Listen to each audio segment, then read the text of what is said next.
Bismillahirrahmanirrahim. Assalamualaikum warahmatullahi wabarakatuh. Alhamdulillah, nahmaduhu wa nasta'inuhu wa nastaghfiruh wa na'udzu billah min syururi anfusina wa sayyiati a'malina. May yahdihillah fala mudhillalah wa may yudlil fala hadiyalah. Asyhadu an la ilaha illallah wahdahu la syarikalah wa asyhadu anna Muhammadan abduhu wa rasuluh la nabiyya ba'dah. Allahumma salli wa sallim wa barik ala sayyidina Muhammadin wa ala alihi wa sahbihi ajma'in, amma ba'd.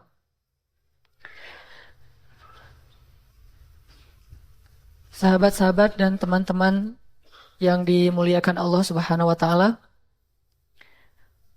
malam ini kita akan membahas tentang 4 tangga atau 4 langkah untuk memperoleh likes.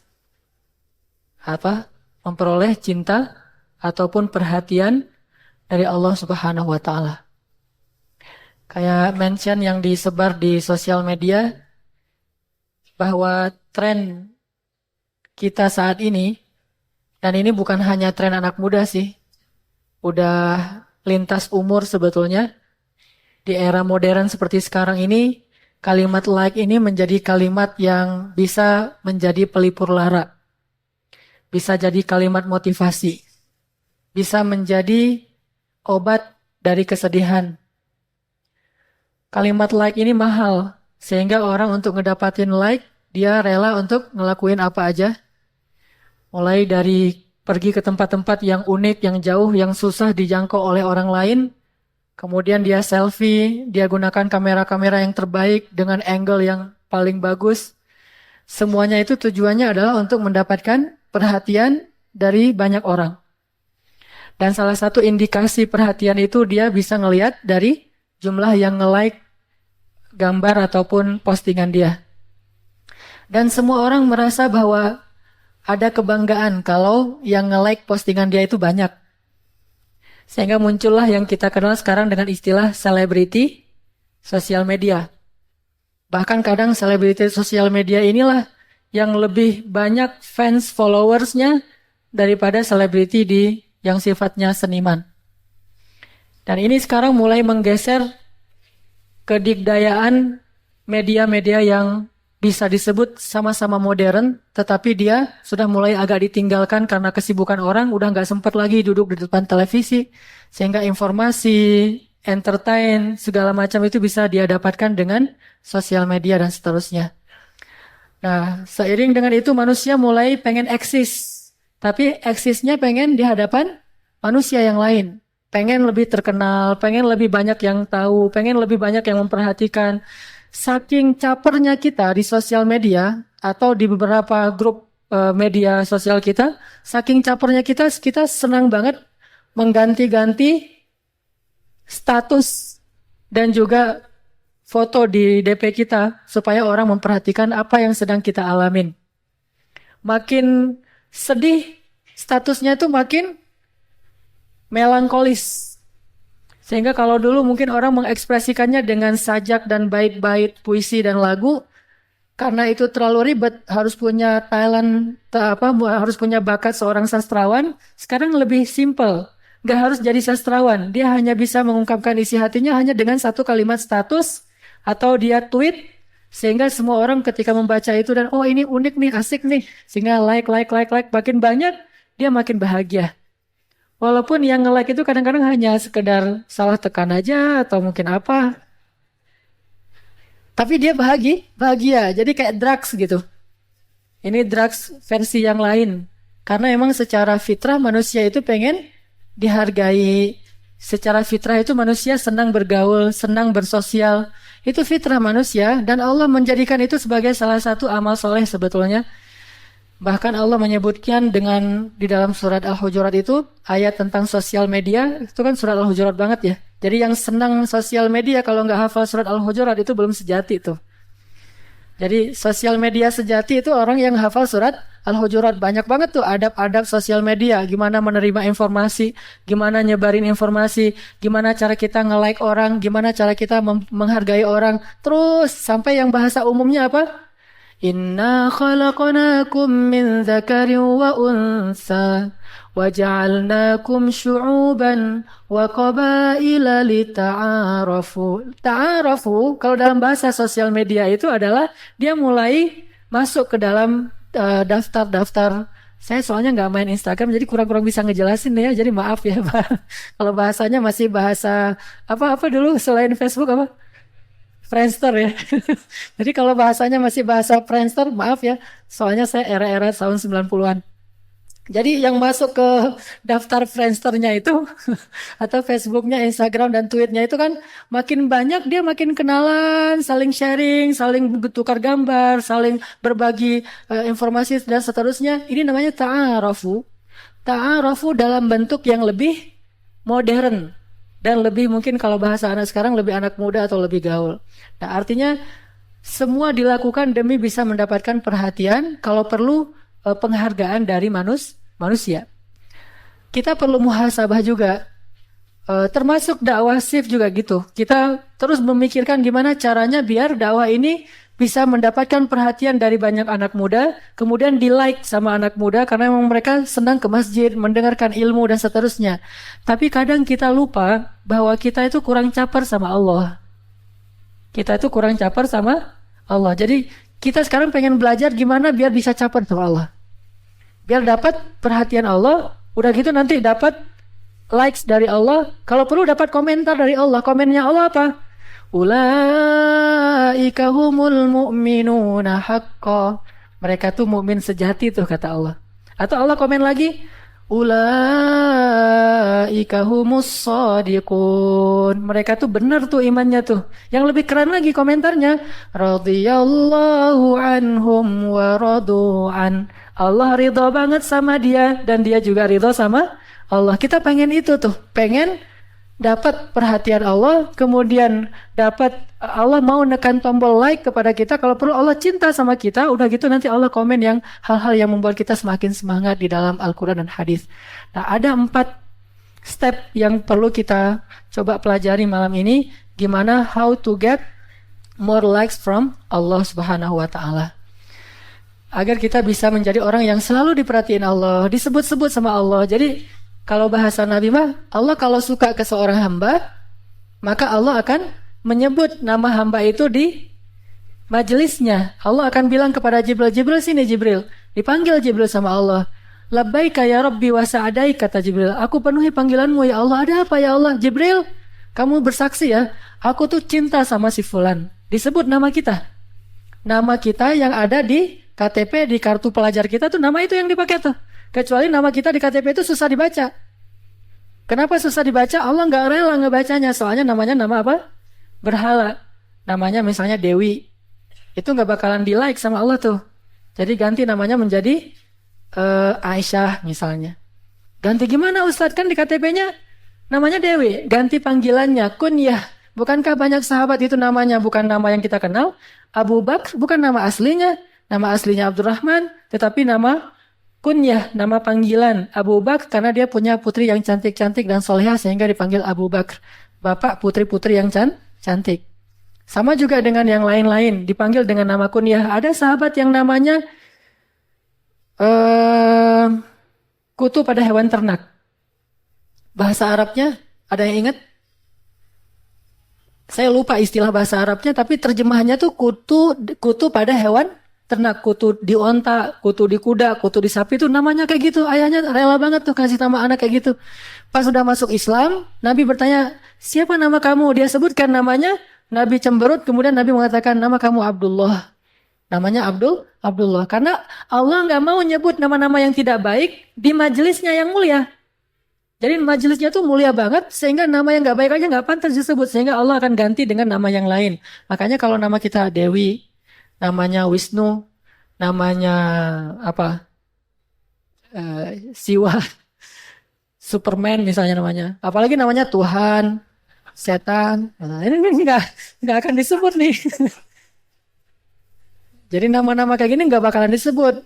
Ya Jibril, aku cinta sama dia. Siapa dia? Ya Allah, Tuhan. Kan nggak mungkin kan? Allah, la syarikalah, la ilaha illallah. Jadi nggak mungkin disebut nama yang kayak gini-gini. Nama yang disebut tuh misalnya Hanan. Ada sis. Nama-nama yang baik, namanya Muhammad atau apapun lah, atau bahasa Sunda juga nggak masalah. Cecep itu baik kan? Cecep apa artinya? Kasep kan ya? Cuma kalau diarabkan itu agak-agak susah dibaca. Jadi C kan dalam bahasa Arab tuh jadi shin. Jadi bacanya ship. Dan dalam bahasa Mesir, ship itu artinya sendal jepit.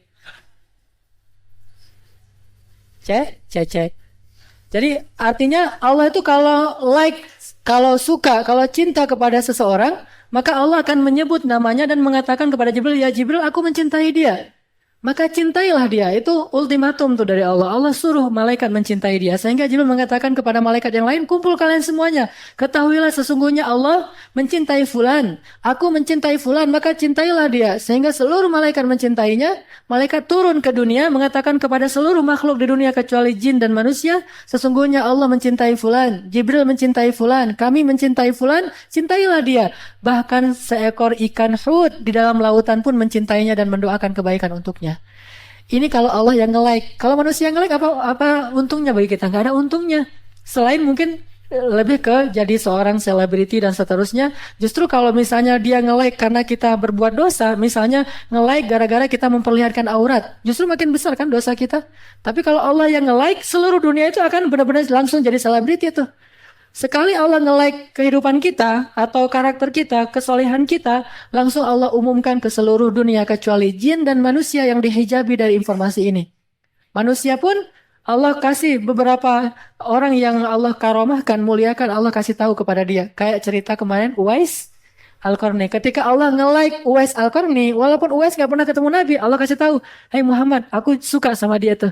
Sehingga akhirnya Nabi mengatakan kepada para sahabat, dia itu dicintai Allah, diistijabah doanya oleh Allah. Akhirnya Umar dan Ali ngejar-ngejar Uwais. Ketika ketahuan Uwais ini dikejar-kejar Rasul dan sahabat, seluruh penduduk Yaman ngejar-ngejar Uwais sampai dia lari ke Irak. Sampai ketahuan meninggalnya dalam perang Siffin antara Ali dan Muawiyah. Itu pun ketahuan pas sudah dicari-cari di antara mayat atau syuhada. Artinya kalau Allah nge-like seorang hamba, maka seluruh makhluk juga akan nge-like dia sebagai orang yang baik. Dan didoakan. Doa orang-orang, makhluk-makhluk yang tidak akan ditolak oleh Allah Subhanahu wa Ta'ala. Jadi pengen didoain sama hewan-hewan yang ada di sekitar kita.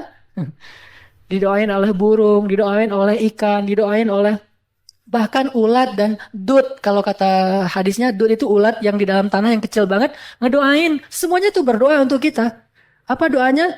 Allahumma gfir lahu, Allahumma arhamhu. Allahumma gfir lahu, Allahumma arhamhu. Ya Allah ampuni dia, ya Allah ampuni dia, ya Allah. Jadi kita sehari-hari itu dapat ampunan terus dari para malaikat dan makhluk Allah yang ngedoain ampunan kita. Warhamhu, ya Allah sayangi dia, sayangi. Sehingga setiap hari itu sayangnya Allah kepada kita tuh nambah. Kenapa? Gara-gara kita udah ngedapetin like dari Allah. Makanya kita pengen belajar ini nih. Kalau ada seminar how to get more like in Instagram, in Facebook dan seterusnya, itu kan sampai ada seminar bayarnya mahal. Kalau sekarang kita buat semacam kajian kecil-kecilan, tetapi ini jauh lebih penting how to get more like from Allah Subhanahu wa Ta'ala. Oke. Ini singkatnya kayak gini nih. 4 step untuk ngedapetin like dari Allah. Yang pertama, Allah itu suka banget sama orang yang bertaubat lalu belajar. Memperbaiki diri. Taubat dan ta'lim Allah nge-like banget tuh. Ini step pertama. Siapapun yang bertaubat, siapapun yang kemudian pengen belajar memperbaiki dirinya, semasa proses itu Allah suka banget sama dia. Setiap hari Allah nge-like dia dan ngasih tahu ke malaikat, ini hambaku, ini hambaku, ini hambaku. Terus Allah ngebanggain dia. Sampai Allah menyebutnya ibadi, hamba-hambaku.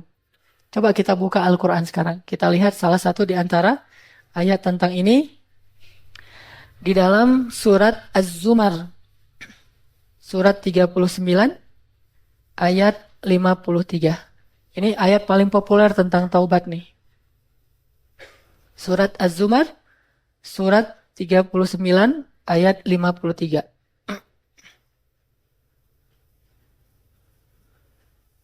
أعوذ بالله من الشيطان الرجيم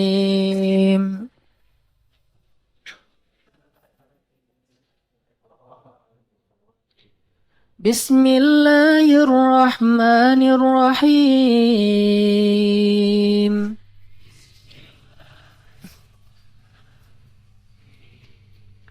قل يا عبادي الذين أسرفوا على أنفسهم لا تقنطوا من رحمة الله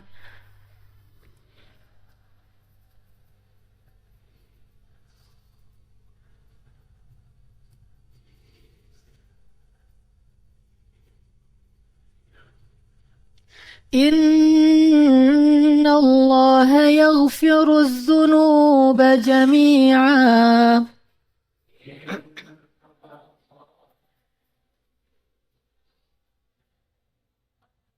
إنه هو الغفور الرحيم.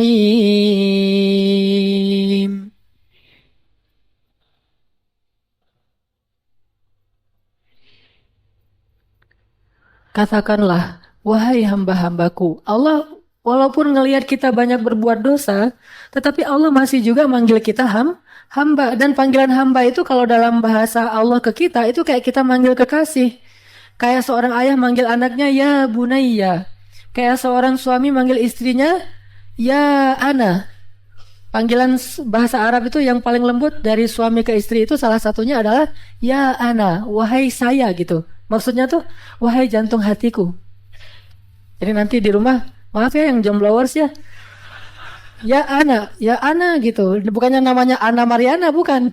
Jadi emang panggilannya ya ana atau ya Hanini. Saya manggil istri saya Hanin, istri saya manggil saya Hanan. Hanin dan Hanan itu dalam bahasa Arab artinya kekasih. Jadi ya Hanini, wahai kekasihku, ya ana. Atau kadang-kadang istri saya manggil saya Bebe, Blackberry. Jadi dari kata baby. Jadi saya kalau di rumah tuh agak-agak gimana gitu ya. Makanya di luar kalau dipanggil, jangan panggil Bebe, itu menjatuhkan izzah saya. Panggil aja ya Hanan gitu kan ya. Artinya itu panggilan sayang. Kayak Nabi memanggil Aisyah dengan panggilan apa? Ya Humaira, ya Aish. Humaira itu yang wajahnya kemerah-merahan. Aish itu yang lestari, yang bahagia. Dan orang Sunda nyebutnya ya Ais. Karena nggak bisa bilang Aish, jadi Ais. Ais gitu. Itu bahasa Arabnya Aish. Nah gitu tuh. Allah kalau sayang kepada seorang hamba manggilnya ibadi. Kayak Allah sayang kepada Nabi Muhammad nggak manggil Muhammad. Padahal Muhammad itu artinya udah bagus. Tapi ada yang lebih bagus yaitu abdi. Sehingga Allah mengatakan Subhanalladzi asra bi'abdihi. Bukan bi Muhammadin, tapi bi abdihi. Allah nyebut Nabi Muhammad itu hamba Allah. Dan itu sanjungan untuk Nabi Muhammad. Nah ini Allah kepada orang-orang yang ingin bertobat, Allah panggilnya apa? Ya ibadi, wahai hambaku, wahai hambaku. Yang udah banyak melampaui batas. Apa arti banyak melampaui batas? Dosanya itu udah gak kehitung. Sampai dalam hadis qudsi Allah berfirman apa? Ya ibna Adam. Allah di situ manggilnya anak cucu Adam. Ya ibna Adam. Ya ibadi. Wahai hamba-hambaku.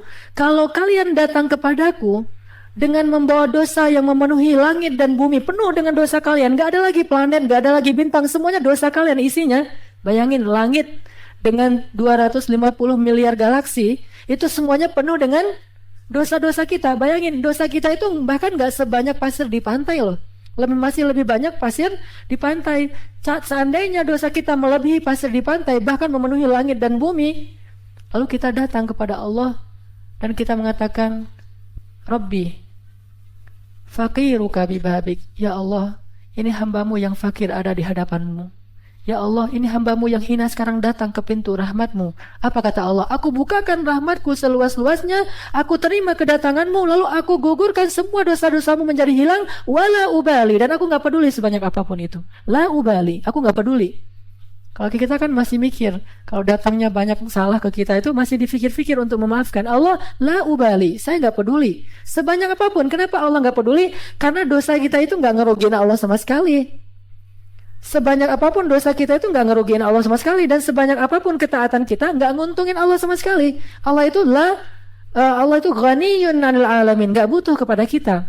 Jadi kalau kita ngerasa bahwa dengan berbuat dosa Allah jadi rugi, terus jadi bete gara-gara kita, enggak banget dah. Allah bete gara-gara kita gitu. Saya pengen buat Allah bete nih hari ini nih. Saya buat dosa sebanyak-banyaknya. Gak ada yang bete. Yang bete itu malaikat Jibril. Dan kalau malaikat bete itu didoain yang jelek-jelek. Terus yang bahagia tuh, yang happy gara-gara dosa kita adalah setan kan. Nah artinya Allah itu nggak ngaruh sama sekali dengan dosa dan ibadah kita. Makanya Allah nggak peduli dengan dosa-dosa kita. Allah hanya peduli dengan ngapain kita datang kepada Allah.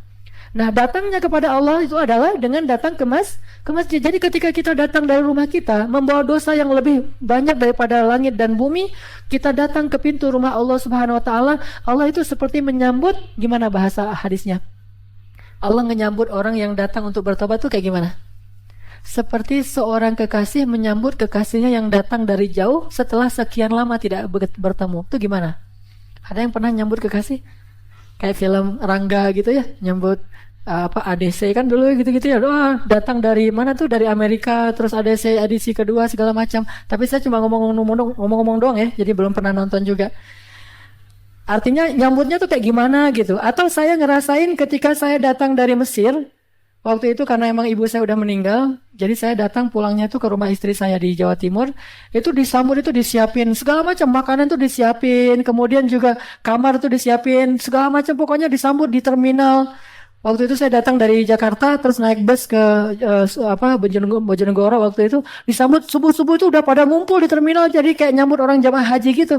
Kan luar biasa ya. Itulah penyambutan kepada kekasih yang lama nggak ketemu. Gimana Allah? Jadi ketika ada seorang yang datang ke masjid, bayangin ya, ketika antum datang ke Masjid Al-Latif nih, bayangkan, dan itu benar. Allah berdiri di pintu masjid, nyambut kedatangan kita. Ahlan, ibadi, sini, ibadi. Langsung diampunin. Ketika kita masukkan langkah kita ke masjid, udah habis dosa kita. Kayak gitu cara Allah menyambut, nge-like orang-orang yang datang untuk membersihkan dirinya kepada Allah. Ada lagi satu kisah yang pernah saya sampaikan dulu. Di zaman Rasul pernah dalam satu mukhayyam. Mukhayyam itu camp militer ya. Jadi Nabi lagi buat camp militer gitu, mau berjihad. Ada beberapa ribu para sahabat prajurit berkumpul di tenda-tenda yang sangat banyak, dan tentunya bawa beberapa orang perempuan untuk juru masak, juru rawat segala macam.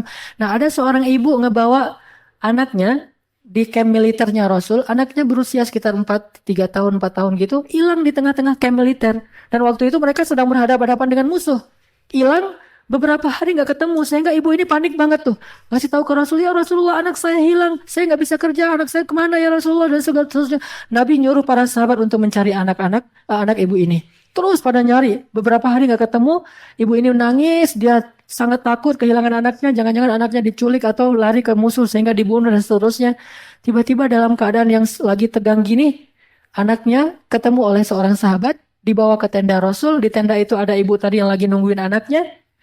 Ketika si ibu ini ngelihat anaknya dari jauh, langsung ibu inilah lari untuk memeluk anaknya. Jadi eng gitu ya, diperlambat gitu ya. Terus lari, terus ibunya nangis, anaknya nangis, ibu, anakku, terus dipeluk dalam keadaan sangat terharu. Lalu para sahabat yang hadir di situ semuanya menangis. Lalu Nabi bertanya, mal buka, kenapa kalian menangis? Kata Nabi kepada para sahabat, ya Rasulullah, bukauna lihanini hadhil Ya Rasulullah, kami menangis karena kasih sayang ibu ini kepada anaknya yang begitu luar biasa. Memeluk anaknya erat, menangis luar biasa, sehingga kami terharu ya Rasulullah.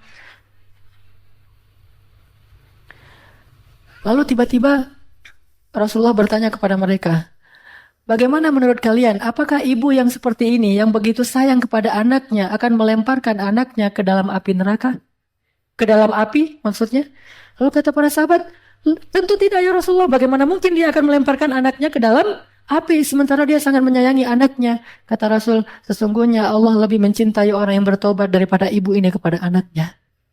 Gak mungkin Allah ngelemparin orang yang bertobat itu ke dalam api neraka. Cukup dia bertobat aja, belum beramal apa-apa, Allah udah memasukkan dia ke surga. Apa contohnya? Seorang pembunuh yang membunuh 100 orang, bahkan yang ke 100-nya orang soleh banget, dibunuh sama dia karena gara-gara dia pundung. Tanya ke orang itu, Syekh, Saya ini udah bunuh 99 orang, bisa nggak bertobat? Wah, kamu ini udah banyak dosa, masih banyak ngomong. Udah pergi sana, marah-marah gitu kan. Akhirnya dibunuh sekalian. Mati itu orang yang ke 100, datang ke bukan ahli ibadah sekarang, ke ahli hikmah, ulama. Beda jawaban ulama dengan ahli ibadah. Datang ke ulama, tanya, ya Syekh, saya ini udah bunuh 100 orang dan yang ke 100-nya orang yang solih, ahli ibadah. Apakah saya diterima tobatnya? Janganlah kamu berputus asa dari rahmat Allah. Semuanya diterima taubatnya oleh Allah. Tapi dengan syarat kamu jangan lagi tinggal di sini. Pergilah untuk memperbaiki diri. Taklim. Cari tempat-tempat yang hijrah intinya. Hijrah ke tempat-tempat yang baik. Di tengah jalan dia meninggal. Malaikat aja bingung. Debat. Coba lihat. Ternyata perselisihan bisa terjadi di antara malaikat, apalagi manusia. Manusia itu hal yang wajar. Beda mazhab nih, malaikat nih. Yang satu mazhabnya ke neraka, yang satu lagi mazhabnya ke surga. Tarik menarik. Ah, ini saya bawa nih. Enak aja, dia kan udah tobat. Tapi kan dia belum beramal. Tobatnya juga belum benar. Terus Allah mengatakan, coba kalian ukur. Ukuran bumi yang dia tinggalkan dengan yang dia tuju. Dan Allah di sini nge-like dia, sehingga Allah mendekatkan dia ke negeri yang dia tuju. Sehingga ketika diukur jadi lebih dekat ke negeri yang dia tuju, akhirnya dia dibawa oleh malaikat ke surga. Nggak beramal, cukup taubat aja, itu Allah udah nge-like dan menjaminkan untuk dia surga. Belum beramal.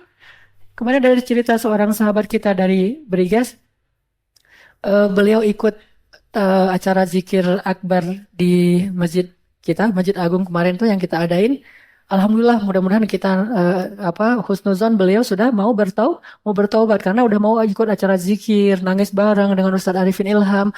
Tapi selang beberapa lama kemudian, baru beberapa 2 minggu yang lalu, saya dengar dari Kiki juga, dia ketembak sama aparat karena emang dia punya kasus di masa lalu sebelum dia bertaubat, akhirnya meninggal. Ini mirip banget nih dengan cerita dalam hadis. Udah bertobat tapi belum sempat beramal. Belum jadi ahli ilmu seperti kita di Masjid Al-Latif. Belum mungkin juga ahli tahajud. Tapi udah mau bertobat. Masih proses. Itu aja Allah udah terima dan langsung dijanjikan surga. Dan mudah-mudahan kita doakan saudara kita itu termasuk seperti yang ini nih. Walaupun belum sempat banyak beramal. Tapi niatnya bertobat itu Allah udah nge-like langsung tuh. Tinggal kita bilang, astagfirullahaladzim, ya Allah saya pengen memperbaiki diri. Meninggal saat itu juga. Udah selesai. Udah cukup itu untuk kita untuk masuk ke dalam surga. Terus gimana dengan dosa membunuh saya? Udah cukup. Gimana dengan dosa zina? Udah cukup. Gimana dengan dosa narkoba? Udah cukup. Tinggal ngatain, astagfirullahaladzim, Allah nge-like banget kalimat itu. Jadi kalau kita posting istighfar kita ke Allah, Allah pasti nge-like. Gak ada cerita di posting lama, Allah kok gak nge-like ya? Gak ada itu. Jadi kalau kita ngeposting istighfar sekarang juga orang nge-like. Jadi ayo kita bareng-bareng kita ucapkan istighfar. Astaghfirullahalazim. Semoga Allah Subhanahu wa taala menerima istighfar kita dan nge-like kita termasuk di antara ahli surga. Ada lagi kisah seorang laki-laki di zaman Rasul, anak muda juga nih. Dia baru saja berzina. Ini juga pernah saya kisahin, dia berzina. Udah berzina nyesel, biasalah habis gitu baru nyesel ya. Bukan nyesel duluan baru nanti mikir-mikir ini udah dilakuin terusnya nyesel. Tapi penyesalannya tuh dari hati, bukan penyesalan yang tobat-tobat gitu kan. Ini benar-benar tobat dari hati. Udah gitu dia datanglah ke masjid, dia mandi, dia wudhu, dia datang ke masjid, sholat asar berjamaah.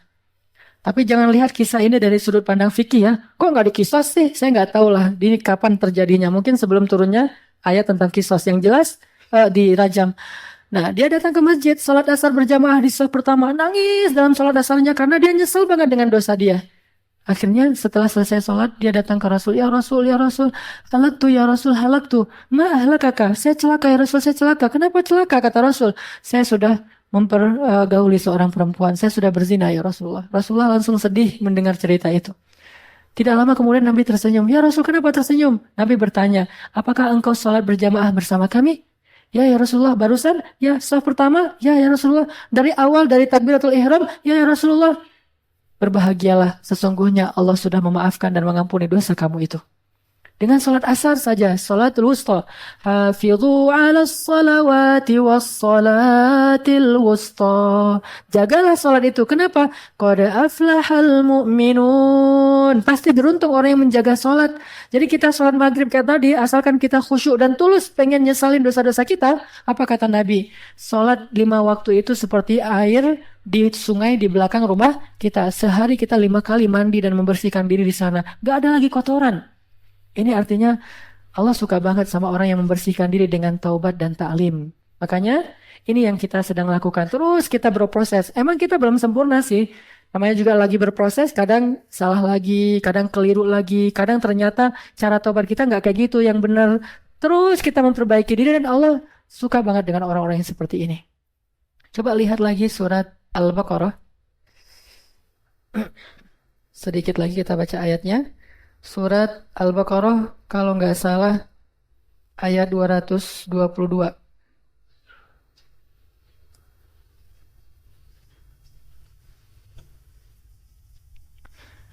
Bismillahirrahmanirrahim.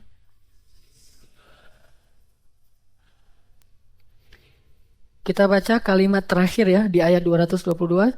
Innallaha yuhibbut tawwabin wa yuhibbul mutatahhirin.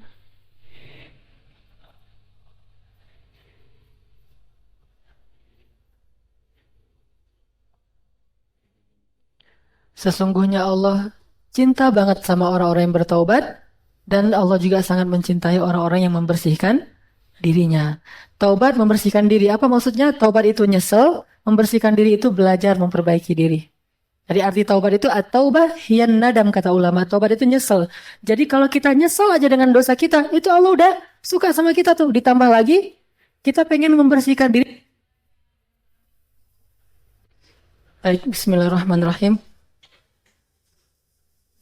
Teman-teman sekalian,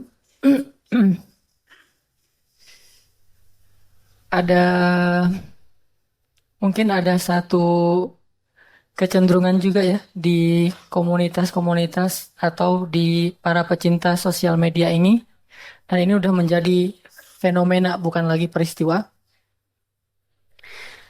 bahwa kalau kita misalnya ngeposting foto ataupun video-video kita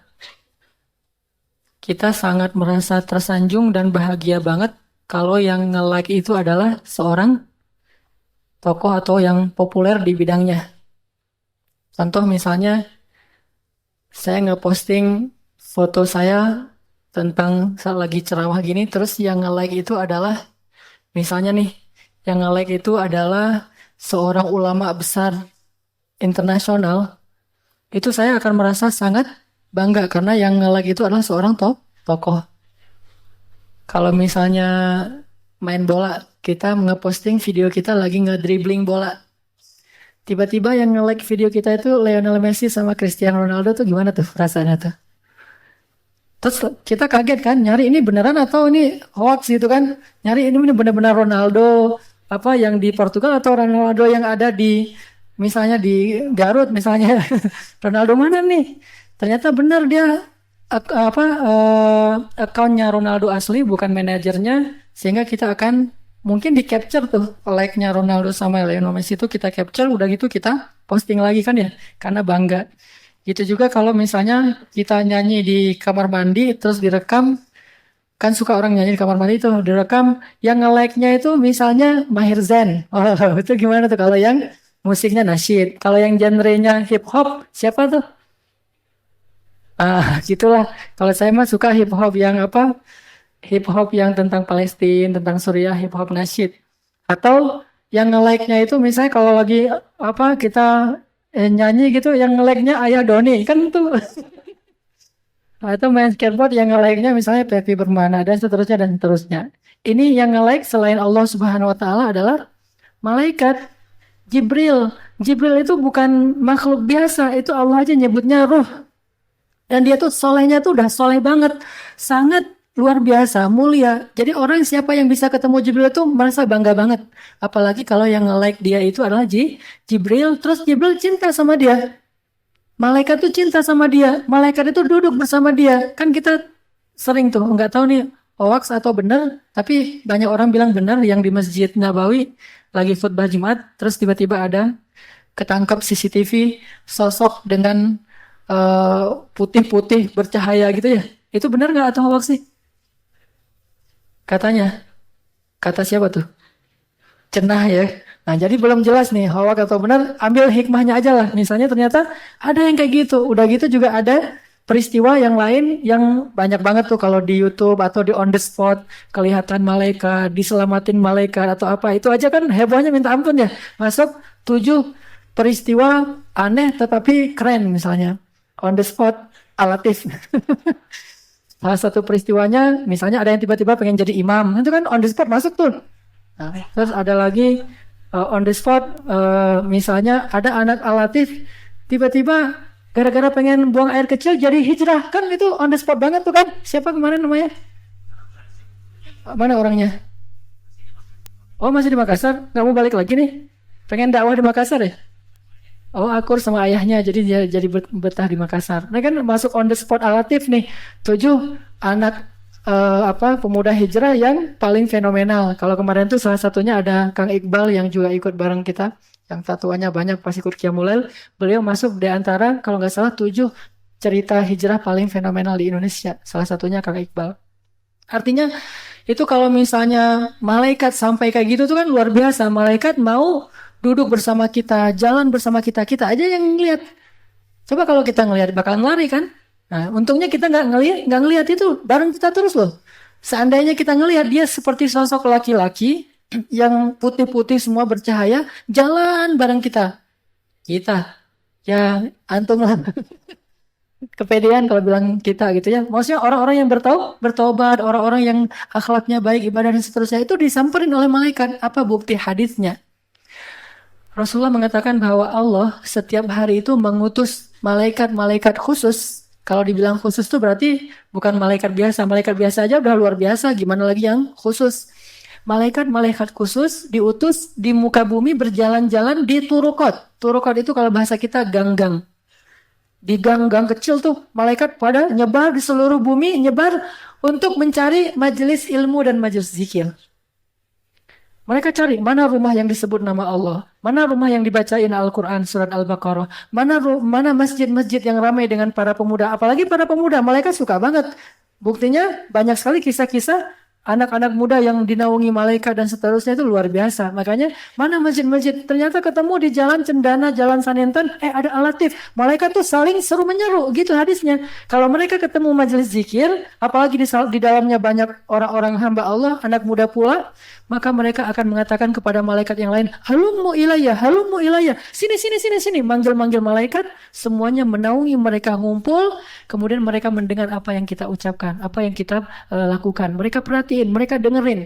Lalu Allah bertanya kepada para malaikat, wahai malaikat, siapa yang sedang kalian saksikan itu? Hambamu ya Allah. Apa yang mereka lakukan? Mereka sedang menyebut namamu, mengingatmu. Lalu Allah bertanya, wahai malaikat, apa yang mereka minta? Malaikat mengatakan, mereka meminta surgamu ya Allah. Allah bertanya, apakah mereka pernah melihat surgaku? Kata malaikat, tidak pernah ya Allah. Bagaimana seandainya mereka pernah melihat? Mereka pasti tidak akan berhenti untuk memintanya ya Allah. Lalu Allah bertanya lagi, apa yang mereka takutkan?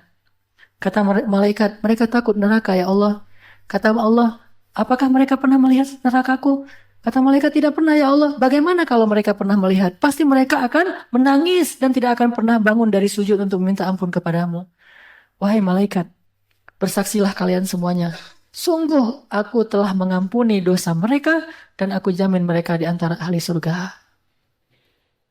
Itu kalau Allah udah nge-like. Malaikat nyari orang-orang yang Allah like tadi tuh. Terus mereka ngumpul. Manggil malaikat-malaikat yang lain. Terus apa kata malaikat? Salim, Allahumma salim, Allahumma salim. Ya Allah selamatkan mereka. Sehingga Allah menjamin mereka habis semua dosa-dosanya, dijamin gak akan masuk neraka dan akan menjadi min ahlil jannah, ahli surga. Kan enak banget nih. Gara-gara duduk di sini nggak jauh-jauh, cuma datang sebentar, duduk, nongkrong, rame-rame, ketemuan teman-teman, ketawa-ketawa kita aja tuh. Malaikat senang ngelihat kita ketawa-ketawa di masjid. Kalau ada orang nggak senang kita ngelihat kita ketawa-ketawa di masjid, ini agak dipertanyain nih. Malaikat aja senang, masa orang nggak senang kan ya? Malaikat senang ngelihat kita ketawa-ketawa di masjid. Dan Allah mengutus para malaikat untuk mencari itu. Sebagaimana iblis juga ngutus pasukannya untuk mencari yang buruk-buruk di muka bumi. Ada kisah tuh, iblis ngutus pasukannya, karena waktu itu iblis ngelihat langit itu cahayanya tuh beda dengan biasanya, halilintar, cahaya yang begitu banyak. Kalau kayak di kutub tuh kayak aurora gitu. Pokoknya kejadian di langit itu nggak kayak biasanya. Sehingga iblis ini merhatiin langit. Kenapa ya? 10 tahun terakhir ini langit udah susah ditembus. Itu kan di surat Al-Mulk kan ya. Sejak datang Nabi Muhammad, langit itu tertutup rapat bagi iblis dan pasukannya sehingga susah ditembus. Dulu kan mereka suka tongkrongin langit tuh. Para jin itu dulu suka nongkrong di pintu-pintu langit. Tapi nggak boleh masuk. Jadi mereka nongkrongnya tuh di luar. Nah, jadi yang suka nongkrong-nongkrong di jalan di luar yang nggak jelas gitu tuh. Nah itulah. Karena malaikat nggak nongkrong di jalannya langit, nongkrongnya di dalam langit. Makanya pas Nabi pas malaikat Jibril sama Nabi naik ke langit, kan diketuk-ketuk tuh pintu langit. Tapi jangan bayangin kayak kita ngetuk pintu ya. Pokoknya diketuk pintu langit dan malaikat penjaga langit itu bertanya, "Man?" Kata Jibril, "Ana Jibril." Terus kata malaikat itu, "Sama siapa kamu datang?" "Sama Muhammad." "Apakah dia diizinkan masuk?" "Ya, dia diizinkan masuk." Baru dibuka pintu langit. Saking rapatnya. Jadi susah banget lewatin langit itu. Dulu gampang keluar masuk. Sehingga jin itu duduk di dalam teras-teras langit itu ngedengerin apa yang terjadi. Dan kalau ada berita dari langit, mereka membawa ke bumi, kemudian disusunlah rencana. Jadi ibaratnya ada peperangan, udah ketahuan rencananya mau ngapain. Maka disusunlah rencana untuk menghalanginya. Sejak Nabi Muhammad datang, itu tertutup rapat. Dan iblis bingung, ini kenapa nih langit tertutup rapat terus ya selama 10 tahun. Akhirnya kata iblis kepada pasukan jin, "Menyebarlah kalian ke seluruh gang-gang yang ada di bumi. Carilah apa yang terjadi di bumi, kebaikan apa yang sedang terjadi di muka bumi sehingga pintu langit tertutup rapat. Kalau kalian nggak tahu, maka cukuplah kalian bawa masing-masing satu genggam tanah dari tempat-tempat yang kalian datangi." Tersebarlah jin ke seluruh dunia. Ambil tanah-tanah dari tempat yang mereka datangin. Tanah di daerah Bandung diambil, tanah dari mana-mana, semua bawa datang kemana? Ke tengah lautan, karena singgasana jin itu ada di tengah samudra. Dibawalah ke hadapan sang maharaja mereka, yaitu iblis. Tanah-tanah ditaruh berbagai macam, ditulis ini tanah dari sini, ini tanah dari sini. Nggak gitu-gitu amat juga kali. Pokoknya dari berbagai macam negeri. Nah, apa yang dilakukan iblis? Ditanya, apa yang kalian saksikan? Nggak ada ya, ya raja. Ya iblis, nggak ada yang kami saksikan. Kami nggak ngerti apa yang terjadi. Kalau gitu bawakan tanah-tanah dari yang kalian kunjungin. Dibawakan, dicium sama iblis. Buang, cium tuh semuanya. Ketika dia mengambil tanah dari Makkah, dia mencium tanah Makkah.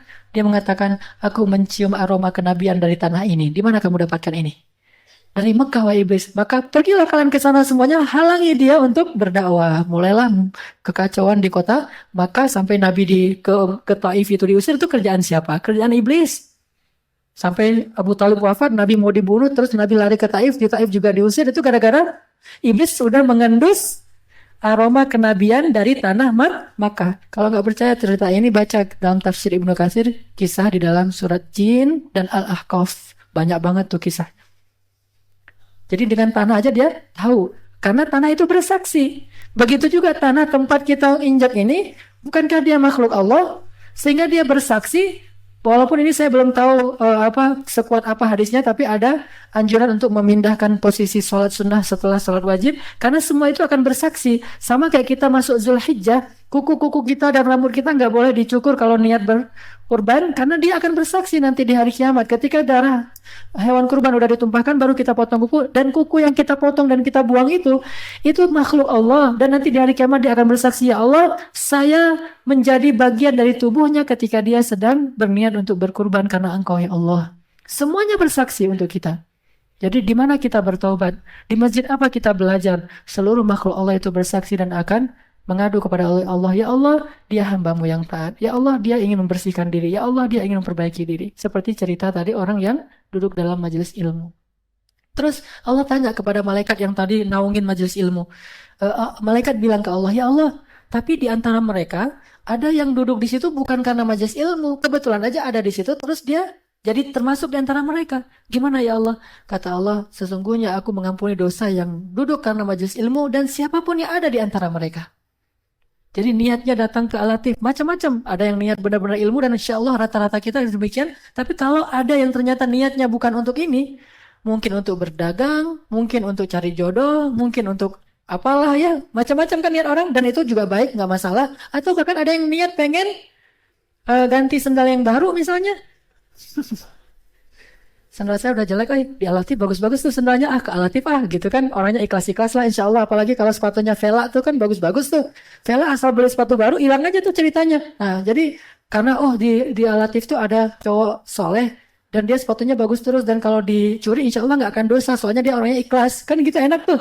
Curilah, ngambil dari Alatif. Nah, niatnya itu doang, asalkan dia duduk di dalam masjid Alatif, belum kan dia harus lihat suasana dulu kan, ngelihat sana, ngelihat sini, ini kira-kira nyamannya kapan. Itu aja Allah ngampunin dosa dia. Maka yang ada niat kayak gitu, kembalilah kepada Allah, dan insya Allah menjaminkan surga untuk kita gitu. Tapi insya Allah semuanya niatnya soleh. Baik, itu yang pertama, taubat dan taklim. Ada yang lebih tinggi dari itu.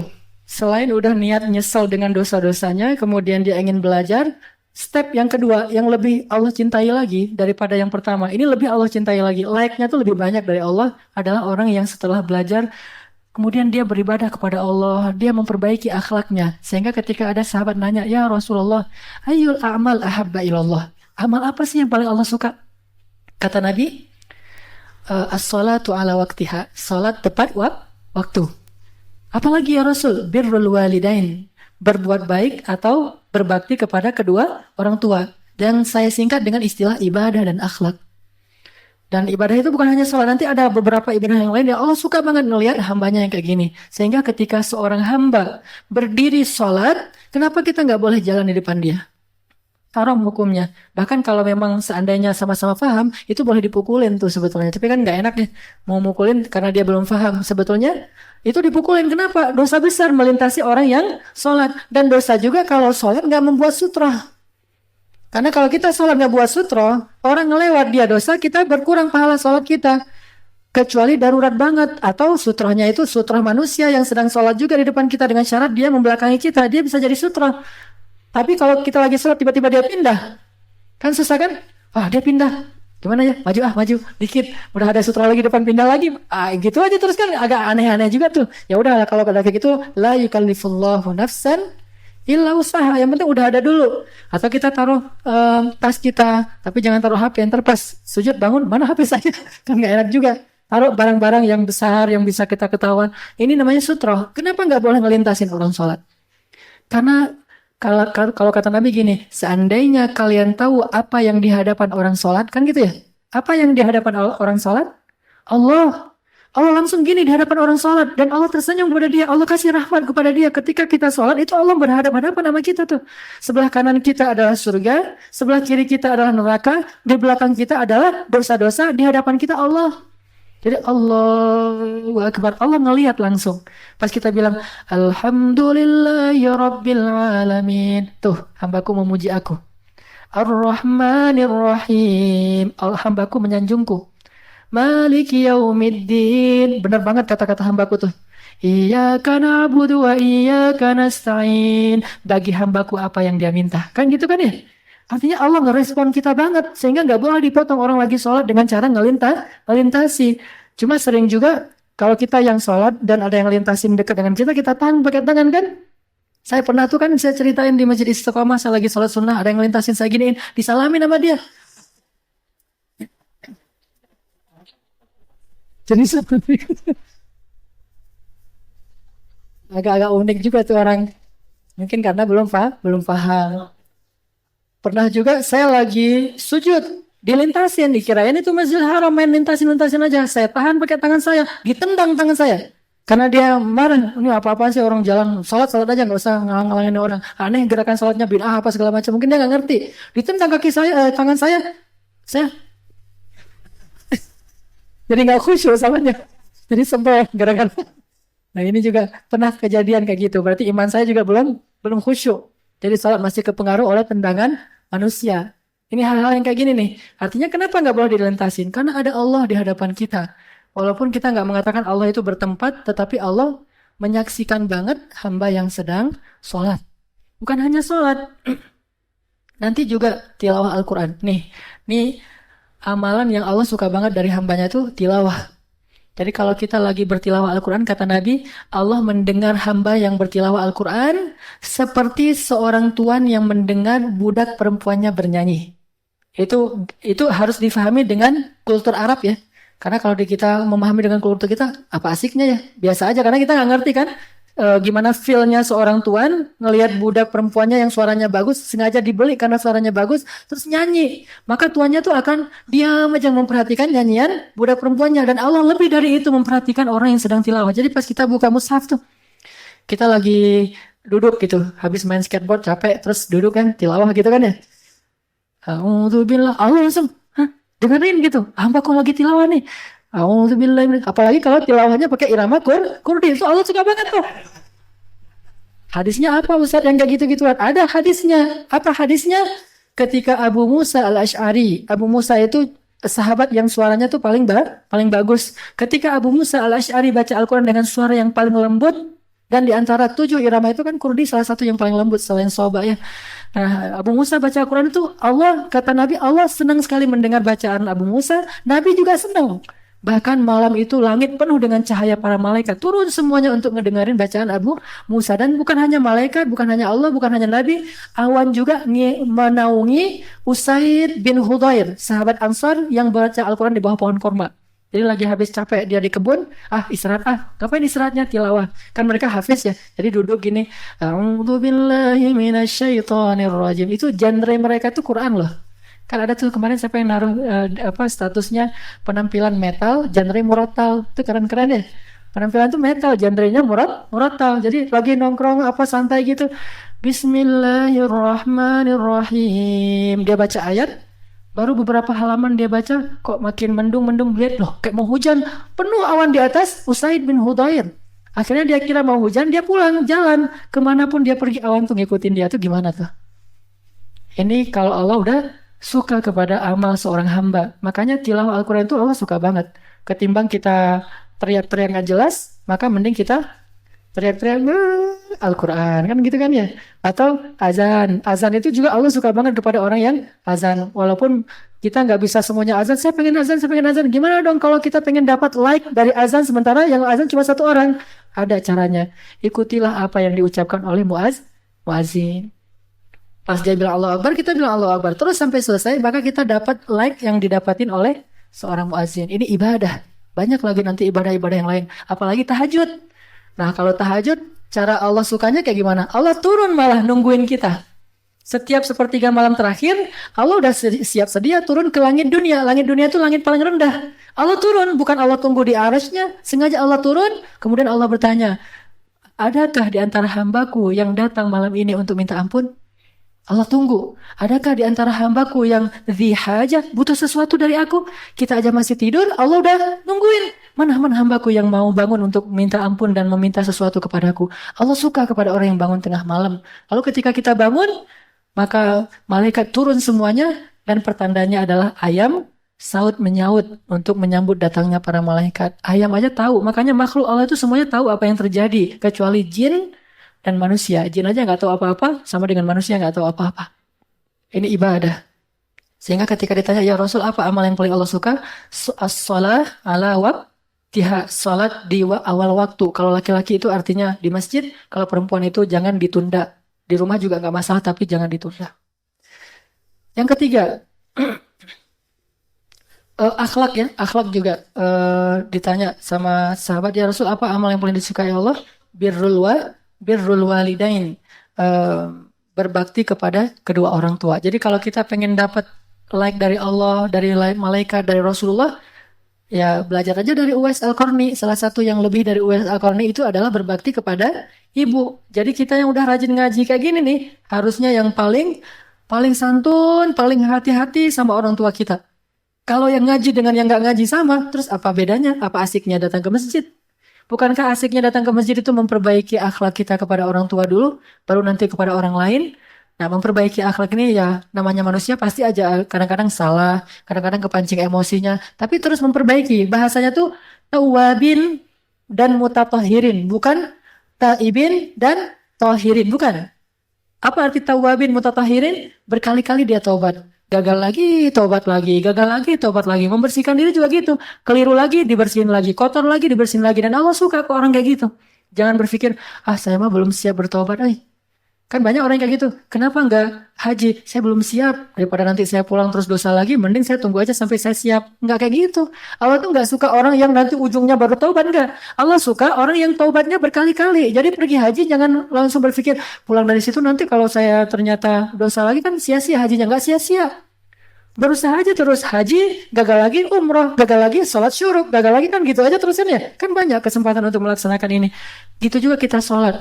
Saya mah belum siap datang ke Al-Latif. Yang ke Al-Latif mah kan udah pada soleh. Saya mah masih kayak gini. Udah aja datang. Keluar dari sini dosa lagi ya datang lagi. Dosa lagi ya datang lagi. Kayak gitu aja terus. Akhlak juga demikian.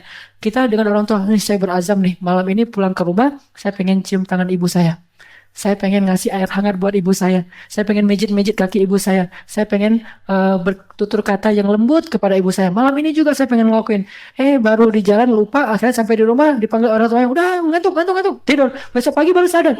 Padahal saya kan pengen yang baik. Perbaiki lagi aja terus. Jangan berputus asa. Kayaknya saya emang gak cocok ya jadi anak soleh. Gak ada itu. Saya mah gak bakat jadi anak apa. Kalau sekarang kan istilah amuba ya, anak musola banget. Saya mah nggak bakat jadi anak musola. Saya mah cocoknya jadi anak apa misalnya. Nggak. Terus aja berusaha. Ini namanya tawabin, berulang kali. Yang ketiga, ini yang lebih tinggi. Jadi yang per poin ini lebih tinggi dari yang sebelumnya. Karena hadis tentang apa amal yang paling disukai itu banyak. Lalu para ulama membuat semacam tingkatan-tingkatan. Ternyata yang lebih tinggi dari sekedar ta'lim, hijrah, taubat, ibadah, akhlak adalah dakwah dan jihad. Dakwah dan jihad. Kenapa dakwah dan jihad? Kalau tidak ada jihad berarti dakwah. Kan di Indonesia tidak ada kewajiban berjihad karena tidak ada peperangan, kita tidak diperangi, maka kalau tidak ada jihad berarti dakwah. Kalau sudah wajib jihad seperti di Palestina atau seperti di Suriah karena kaum muslimin dizolimi, kita membela diri, membela hak kita, membela orang-orang yang tertindas. Tapi kalau enggak ada, dan mudah-mudahan memang tidak ada, alhamdulillah Indonesianya aman, berarti dakwah. Dakwah itu bukan jadi penceramah, itu hanya salah satu tugas dai, tetapi bukan satu-satunya. Bahkan yang lebih hebat dari itu adalah ide-ide dakwah kita. Ini yang kayak gini-gini kerjaan siapa? Bukan kerjaan saya ini. Saya kan punya materinya. Kerjaan siapa? Kerjaan teman-teman cyber. Anak-anak yang menggunakan kecerdasannya untuk dakwah. Kalau kita selama ini gunain kecerdasan kita untuk karir, sekarang coba juga gunain kecerdasan kita untuk dakwah. Kalau kita selama ini nyusun bahasa untuk nembak cewek, sekarang coba nyusun bahasa untuk nembak orang untuk berdakwah dan mau masuk agama Allah dan masuk ke masjid. Gunakan semua itu untuk berdakwah. Sehingga ketika ditanya oleh sahabat ke Rasulullah, ya Rasul, amal apa yang paling disukai Allah? Amal yang paling disukai Allah itu adalah menyelesaikan hajat seorang muslim dan membayarkan hutangnya, lalu membantu dia dalam urusan-urusannya. Nah inilah inti dari dakwah. Dakwah itu bukan cuma ngajak orang masuk Islam atau masuk ke masjid, tapi yang lebih besar dari itu adalah memberi solusi. Apa kebutuhan kaum muslimin? Kita bisa memberikan solusinya. Intinya dakwah itu sebuah program menyodorkan solusi kepada umat di antara sekian banyak kebutuhan umat. Itulah inti dari dakwah. Bukan cuma ngajak. Jadi kita ngajak orang nih, Al-Latif ramein, kemudian kita bina. Tujuannya apa sih pembinaan itu? Bukan itu nggak sama dengan ta'lim. Kalau ta'lim membina, menambah ibadah, tapi kalau tarbiyah itu apa yang bisa kita lakukan untuk bangsa ini sehingga kita ada di muka bumi ini cuma sementara tapi bermanfaat. Jadi artinya kita harus ngasih sesuatu untuk orang lain. Bukankah kata Nabi apa? Khairun nas anfa'uhum linnas.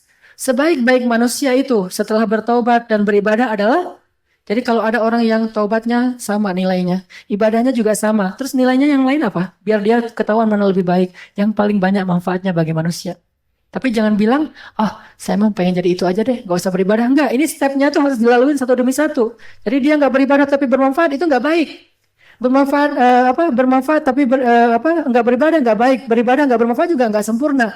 Maka yang stepnya itu pertama taubat dulu, kemudian belajar, kemudian beribadah dan akhlak, baru yang lebih tinggi dari itu adalah bermanfaat bagi orang lain. Dan itulah misi dakwah. Jangan berpikir misi dakwah itu sekedar tabligh. Tabligh hanya salah satu varian dakwah. Jangan pikir misi dakwah itu cuma Ihya'us Sunnah. Ihya'us Sunnah itu hanya salah satu varian dakwah. Makanya saya senang ya ngelihat banyak kelompok dakwah kan, misalnya tabligh ngajak orang ke masjid.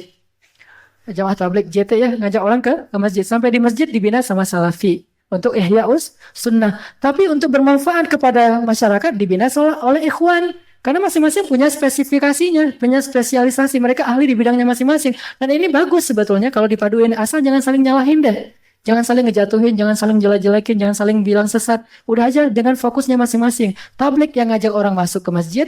Salafi yang membina orang di dalam masjid. Ikhwan yang memberdayakan mereka untuk keluar dari masjid. Jadi dari masuk sampai keluar itu dibina terus. Kan gitu kan konsepnya.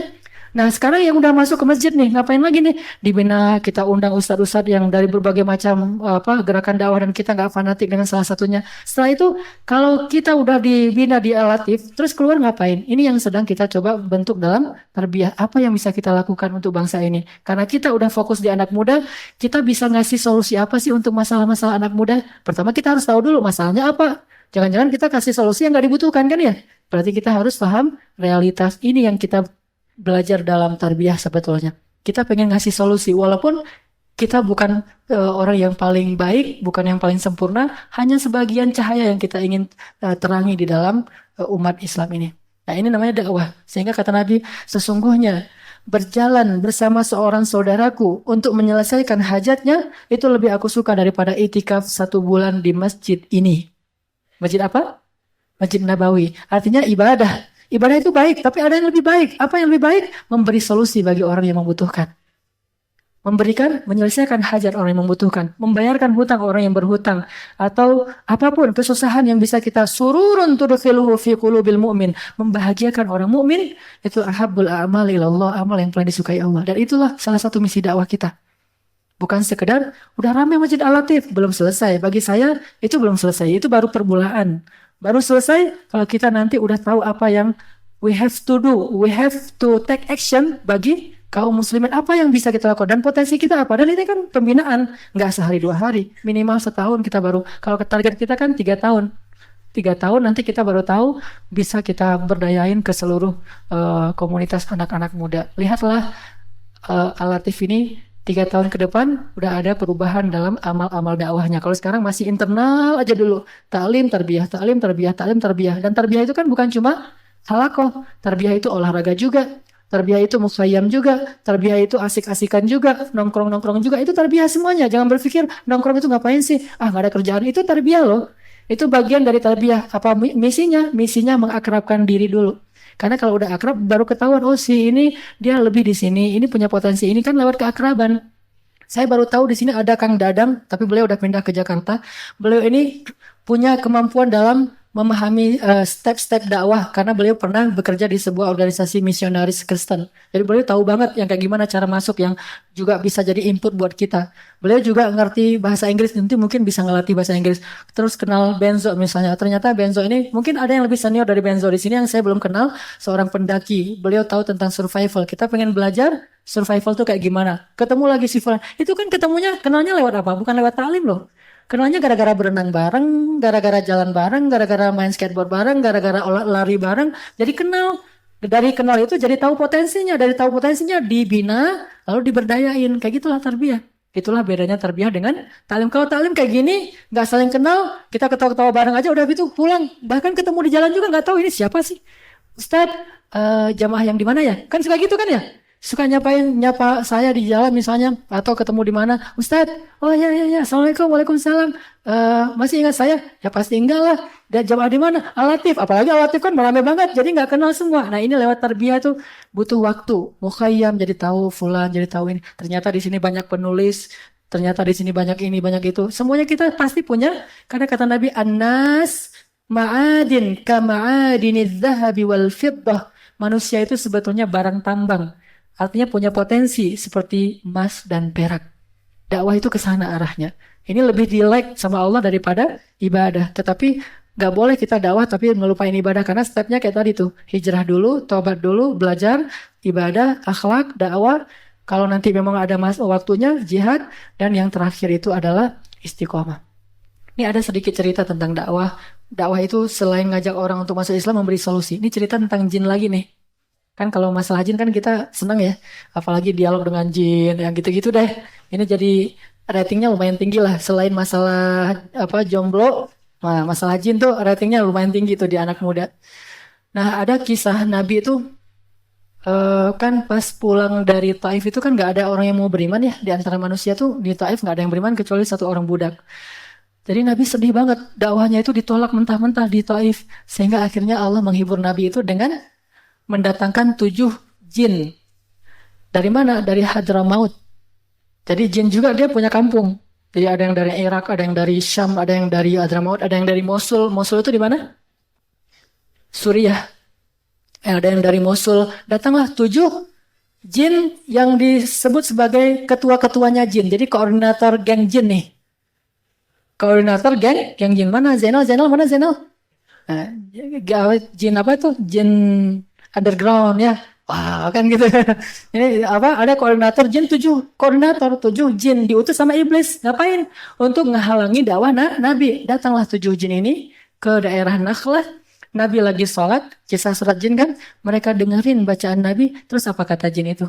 Kami mendengarkan Al-Quran yang sangat menakjubkan. Jadi jin juga punya intelektualitas yang lebih bagus. Kenapa manusia kok nggak bisa seperti jin? Jin aja punya intelektualitas untuk memahami betapa Al-Quran itu menakjubkan.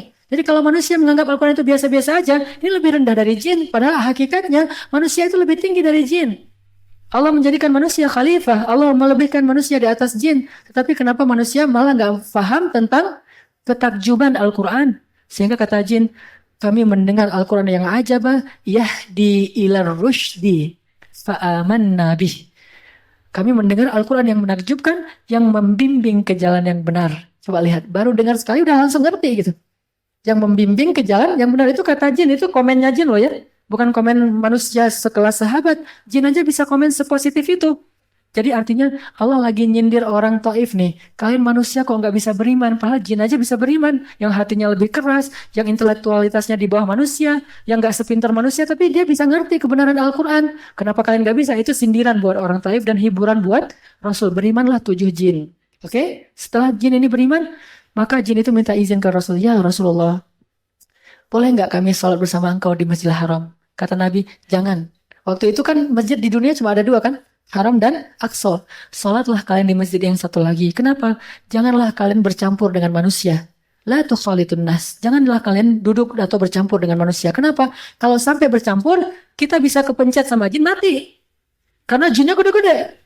Dia nggak boleh sholat bareng manusia. Kita yang sholat kayak gini aja, kalau misalnya ada orang gede banget di sebelah kita, terus softnya terlalu rapat kan agak-agak gimana gitu kan ya. Apalagi kalau dia pas takbir gitu, terus dia mungkin belum sempat mandi kan, gimana kan? Allah Akbar, jin lebih parah lagi tuh. Bayangin kalau kita sholat bareng jin. Pas dia sujud, kita di depan dia, softnya agak rapat ke sundul karena dia kepanjangan. Nah, kata Nabi, la tukhalitun nas. Janganlah kalian mencampuri manusia, maka salatlah kalian di masjid satu lagi. Sehingga sebetulnya masjid jin yang pertama itu bukan masjid jin yang ada di Mekah. Masjid jin itu Masjid Aqsa. Akhirnya mereka, oh ya udah kalau gitu hilang di Masjidil Aqsa. Hayya 'alas shalah. Bilal azan. Salat mereka di Aqsa, Nabi di Haram. Nah, 7 jin ini kemudian jadi dai. Nabi memberdayain, ditarbiyah sama Nabi nih. Kan Nabi itu rahmatan lil alamin. Alamul ins wa alamul jin itu alamin. Alamin itu jamak dari alam. Bukan manusia, alam. Alamul ins, manusia. Alamul jin, jin. Alamul hayawan. Semuanya jadi rahmat gara-gara kedatangan Nabi. Termasuk tumbuh-tumbuhan. Nah, Nabi membina jin itu. Kemudian mereka nyebar ke seluruh dunia. Datang-datang bawa 7.000 jin. Datang udah bawa 7.000 jin, geng mereka masing-masing. Ayo kita beriman kepada Muhammad. Datang. Nah, waktu itu ada janjian sama Nabi. Ya Rasulullah, datang utusan mereka. Kami pengen bayat nih, kayak bayat Aqabahnya orang Ansor. Oh, ya udah tunggu ya. Saya siap-siap dulu. Nabi ngajak seorang sahabat, Ibnu Abbas, Abdullah, ikut yuk. Sama ada apa Rasul? Ngumpul-ngumpul sama jin. Jangan Ibnu Abbas nggak berani. Akhirnya ngajak Abdullah bin Mas'ud. Ahli Al-Quran. Ya Abdullah, ikut saya. Kemana ya Rasul? Ketemu sama jin. Ikut. Pas udah ikut, udah mendekati poin tempat meeting poinnya. Nabi mengatakan kepada Ibnu Mas'ud, ya Abdullah, tunggu di sini. Terus Nabi, pas Ibnu Mas'ud berdiri, Nabi buat garis di tanah dengan tangannya. Dipagerin sama Nabi. Dipagerin, kata Nabi, apapun yang terjadi, jangan keluar dari garis ini. Ini kan keren ya, kayak di film Lord of the Ring gitu kan. Jangan, apapun yang terjadi, jangan keluar dari garis ini. Karena kalau keluar dari garis ini, kita nggak akan ketemu lagi sampai hari kiamat. Diapain tuh? Bisa jadi meninggal, bisa diculik sama jin. Apalagi ngelihat orang sekeren Abdullah ibnu Mas'ud. Coba lihat film Umar tuh, Abdullah bin Mas'ud tuh, menurut saya salah satu yang saya fans di antara sahabat itu Abdullah bin Mas'ud, karena saya agak-agak mirip dengan dia. Mirip apanya? Kakinya kecil. Jadi sama-sama kaki rijlun katat katanya, kaki burung belibis, kakinya kecil. Dan biasanya orang yang kaki kecil itu pintar katanya. Digaris sama Rasul, di garis udah gitu kata Rasul, jangan keluar dari garis ini. Ya Rasul. Nabi pergi, tiba-tiba kata Abdullah bin Mas'ud, aku melihat asap hitam yang sangat banyak di langit. Itu jin datang. Ada 7.000 jin datang, masing-masing kayak asap hitam yang sangat banyak di langit seperti awan hitam gelap sekali. Tiba-tiba datang lagi yang dari tempat lain itu seperti api yang menyambar-nyambar. Datang lagi dari sebelah sana seperti burung gagak, seperti burung hitam banyak datang sampai hampir menyambar Abdullah. Untung Abdullah berada di dalam garis itu, ramai. Jadi Abdullah tiba-tiba jadi mendengar riuh yang luar biasa, suara gemuruh, suara riuh. Jin kan lebih ramai dari anak sekolahannya. Wah ramai aja gitu. Wah, coba aja pergi ke sekolah SD SMP, terus di masjidnya pas sholat zuhur, gimana tuh ramainya. Nah ini lebih ramai dari itu. Jadi ustadznya udah gak kedengaran suara. Sampai aku tidak lagi bisa melihat Rasulullah karena diliputi asap yang hitam, burung gagak, cahaya api dan segala macam. Dan aku juga menutup mataku karena di sekeliling Ibnu Mas'ud itu banyak jin. Ramai sekali datang kayak ada perang gitu. Udah gitu tiba-tiba lama kejadian gitu Abdullah bin Mas'ud membuka matanya ngelihat takut. Dia hampir aja kata Abdullah, aku ingin sekali lari dari tempat itu, udah gak kuat. Tapi aku masih ingat sabda Rasul, jangan keluar dari garis ini. Coba kalau dia ragu sama Rasul keluar, habis dia. Walaupun jin ini mau masuk Islam, tapi namanya juga orang baru hijrah, bisa aja keluar lagi sifat lamanya kan. Ini orang ngapain sih lo dekat-dekat sini kan, bisa aja gitu. Jin gitu kan, jin gitu loh. Tanya sama Python tuh, Python aja, kadang-kadang Python kan slow gitu orangnya, tapi kan kadang-kadang keluar boxernya kan bahaya juga tuh. Di ini sekali KO kan kita. Nah ini jin apalagi lebih dari Python tuh, disenggol dikit udah hilang tuh orangnya. Makanya Abdullah mau masuk, ya Allah gimana nih, kalau keluar dari garis itu habis. Kalau nggak keluar dia nggak kuat dengan suara-suara bising yang luar biasa. Lama setelah 1 jam ramai kayak gitu, ternyata mereka bising tuh ngapain? Berbaiat, asyhadu alla ilaha illallah, tapi dengan bahasa jin yang kita nggak tahu. Setelah berbaiat hilang satu persatu, lalu tinggallah sekelompok jin yang asap hitam tadi nggak pergi-pergi sama Nabi. Nabi ngobrol lama sama mereka, terus Nabi lalu lalang kemana-mana, balik lagi ke situ. Lama aja kejadiannya semalaman. Pas pulang Ibnu Mas'ud nanya, ya Rasulullah, apa yang terjadi? Tadi mereka masuk Islam, alhamdulillah. Mereka masuk Islam dan mereka ingin sholat bareng-bareng kita, tapi aku tidak izinkan. Akhirnya mereka pulang ke kampungnya masing-masing. Ada yang dari mana ya Rasul? Ada yang dari Mosul, ada yang dari Irak, ada yang dari Palestina, ada yang dari Mesir, dari seantero bumi datang, ada yang dari Yaman. Cuma saya bertanya ke Ibnu Katsir dalam tafsir itu, dari Indonesia ada nggak ya? Enggak, kok nggak disebut gitu. Dari Indonesia gitu. Nggak ada, ternyata nggak ada jinnya di Indonesia, yang banyak hantu. Udah. Udah gitu rame gitu kan, udah sepi, tiba-tiba Ibnu Mas'ud tanya, terus yang tadi asap-asap itu kok nggak pulang-pulang tuh ngapain ya Rasul? Ternyata mereka itu lagi banyak curhat ke Nabi. Bayangin kayak gimana dakwah itu. Dakwah itu bukan cuma ngajak masuk Islam, tapi mendengar curhat, duduk bareng, nanti kasih solusi. Itulah dakwah yang sebenarnya. Mereka curhat apa aja Rasul? Ada yang dizolimi sama temennya, akhirnya aku mendamaikan di antara mereka. Namanya jin, manusia aja bisa rame, apalagi jin kan ya lebih berpotensi untuk rame, saling menzolimi, didamaikan sama Rasul. Kan kalian udah masuk Islam, jangan kayak gitu-gitu lagi, itu mah jahiliyah. Oh ya Rasulullah, maafin ya, salam-salaman. Ini jin nih. Udah selesai pulang gitu. Terus yang lain ya Rasul, ada juga yang masalahnya mereka ada kasus masa lalu tentang geng perang antar geng, jadi masih harus disatuin nih antara geng ini dengan geng itu. Akhirnya berhasil nih. Kiki ini harus banyak baca surat Al-Jin nih untuk menyatuin antara XTC dengan Briges. Mudah-mudahan jadi misi yang luar biasa. Itu kan salah satu misi dakwah kan. Gimana XTC dengan Briges bisa, manusia pasti lebih gampang untuk nyatuinnya. Jin aja bisa, apalagi manusia. Akhirnya nyatu 2 geng itu pulang. Nah yang terakhir, ternyata itu jin yang di kampungnya lagi paceklik. Ada juga kasus kayak gitu tuh. Saya juga baca itu, ketawa-ketawa saya baca tafsir itu tuh. Oh gitu ya ternyata jin. Ada yang jin lagi musim paceklik di kampungnya. Sehingga mereka kehabisan makanan. Ya Rasulullah, kalau kami pulang kami makan apa ya Rasulullah? Akhirnya Rasulullah berdoa, ya Allah, jadikanlah tulang belulang sebagai makanan bagi jin. Sejak saat itulah jin makan tulang. Dulu jin gak makan tulang. Sejak saat itu jin makan tulang. Sehingga kata Nabi, kalau kalian menemukan tulang, maka janganlah kalian mengganggunya. Biarkan itu makanan jin. Karena kalau kita ganggu, dia ganggu kita. Nanti kalau mau ayam tuh, ada tulang belulang, udah biarin aja. Jangan ada tulang nih, jin nih, buangin. Ntar digangguin gimana coba? Lagi tidur ditekan atau apa gitu kan. Nah, Sejak saat itu Nabi berdoa, ya Allah jadikan tulang belulang sebagai makanan jin. Terus Nabi ngapain? Nyari-nyari tulang. Dakwah sejatinya tuh kayak gitu, ngasih solusi. Ya Rasul, manja banget ya jinnya. Ya Rasul, lapar ya Rasul. Kayak gitu banget sama Rasul. Lapar nggak suka tahu ke Rasul. Coba kalau kita bayangin kan jin itu serem ya. Ternyata jin nggak semua serem. Ada yang agak-agak culun, ada yang polos-polos juga, ada jin gitu kan. Ya Rasul kami lapar. Akhirnya Nabi lalu lalang di antara lembah-lembah nyari tulang-tulang ke onta yang mati, dikumpulin sama Nabi, datang, ini bawa pulang, ini makanan kalian. Karena tulang itu bertahan lama. Baru Nabi pulang, selesai semua hajat mereka. Itu dakwah. Ke jin aja ngasih solusi. Masa ke manusia enggak? Cuma ngajak-ngajak ke masjid doang. Makanya saya bilang, pertama hijrah, kedua taklim, ketiga dakwah, keempat baru nanti insya Allah khilafah, kemenangan Islam. Makanya dakwah itu memberi solusi, bukan cuma ngajak orang untuk ke masjid. Dan untuk bisa ngasih solusi yang lebih berharga, bernilai, kita harus dibina dulu bareng-bareng. Baru yang terakhir istiqomah. Kata Nabi kepada para sahabat, amal yang paling Allah sukai itu adalah amal yang paling istiqomah walaupun sedikit. Inilah teman-teman sekalian yang kita pengen dapetin perhatian Allah, caper ke Allah, ngedapetin like dari Allah, cinta dari Allah. Coba mulai dari kita udah melewati fase taubat dan sekarang lagi serius di situ, taubat dan ta'lim.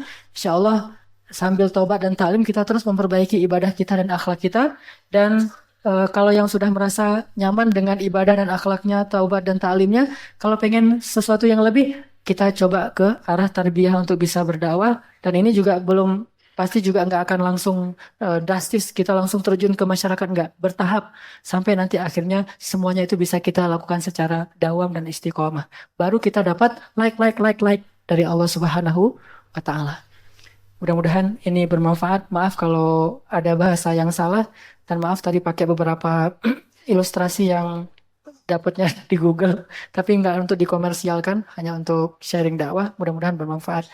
Dan terima kasih juga nih ke teman-teman cyber yang udah banyak ngelamun demi untuk bisa membahasakan dakwah ini dengan bahasa yang lebih mudah untuk kita pahami. Ini semuanya bukan karya saya, karya teman-teman dari cyber yang luar biasa. Mudah-mudahan agen cyber ini lebih banyak lagi karena kita butuh lebih banyak sehingga nggak membebani orang yang sedikit. Makin banyak makin bagus kerja kita. Jadi makanya ayo kita saling kenal biar ketahuan. Oh ternyata di sini ada anak perfilman, kan kemarin jadi juga ketahuan ya. Ada anak perfilman jadi bisa buat video tentang dakwah kita sehingga bisa diposting juga, nanti banyak orang yang terinspirasi darinya.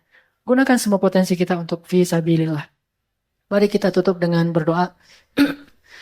أعوذ بالله من الشيطان الرجيم بسم الله الرحمن الرحيم الحمد لله رب العالمين حمدا يوافي نعمه ويكافئ مزيده يا ربنا لك الحمد كما ينبغي لجلال وجهك الكريم وعظيم سلطانك اللهم صل وسلم وبارك على سيدنا محمد وعلى آله وأصحابه أجمعين الحمد لله على الإسلام الحمد لله على الإيمان الحمد لله على التوبة الحمد لله على الهجرة الحمد لله على القرآن الحمد لله على الأخوة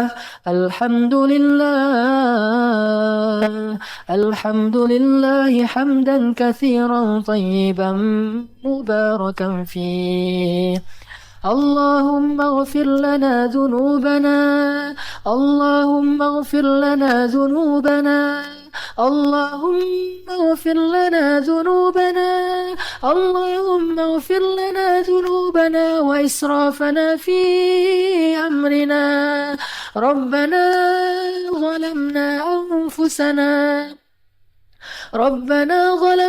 أنفسنا ظلما كثيرا اللهم لك الحمد ولك الشكر اللهم ظلمنا أنفسنا وإن لم تغفر لنا وترحمنا لنكونن من الخاسرين اللهم اغفر لنا ذنوبنا يا الله، اغفر لنا ذنوبنا يا غفار، اغفر لنا ذنوبنا يا غفور، اغفر لنا ذنوبنا يا رحمن، اغفر لنا ذنوبنا يا رحيم، وتب علينا يا تواب.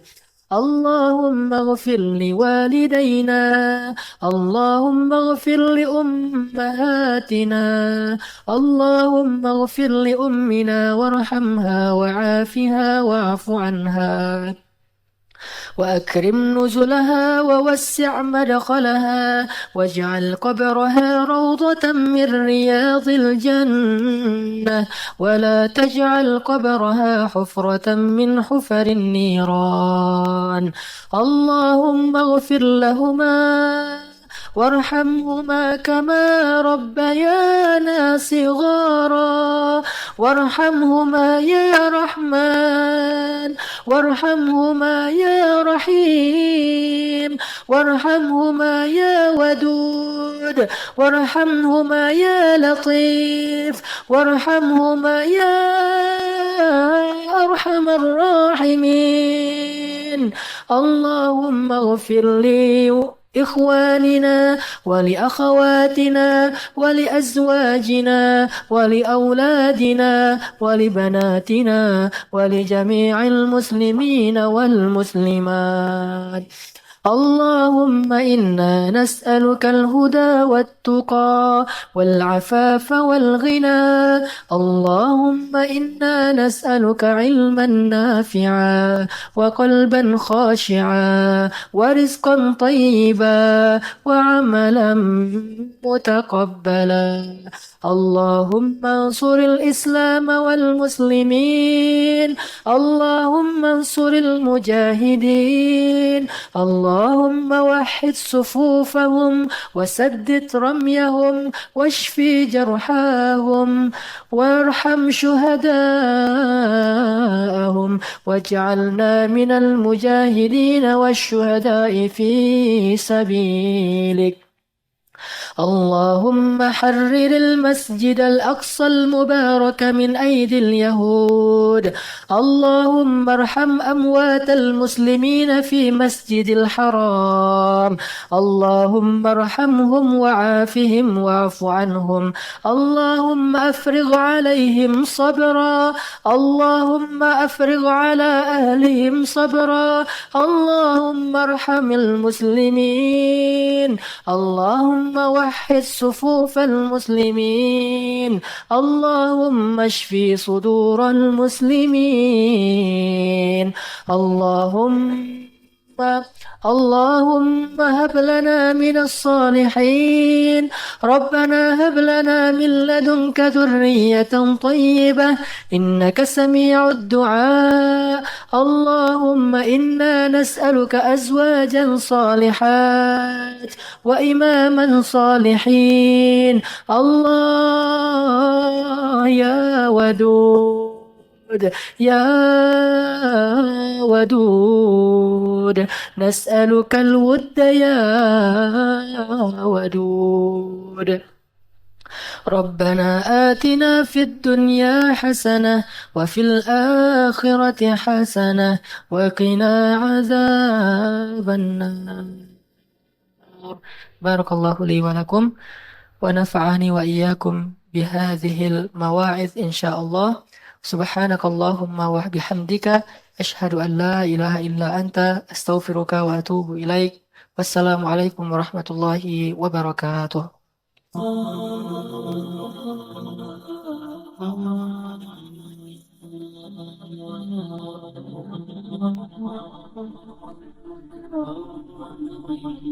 Sejak Rasulullah wafat, berkali-kali Bilal minta izin kepada Abu Bakar untuk ikut jihad dan gak pulang lagi ke Madinah, pengen tinggal di tempat yang lain.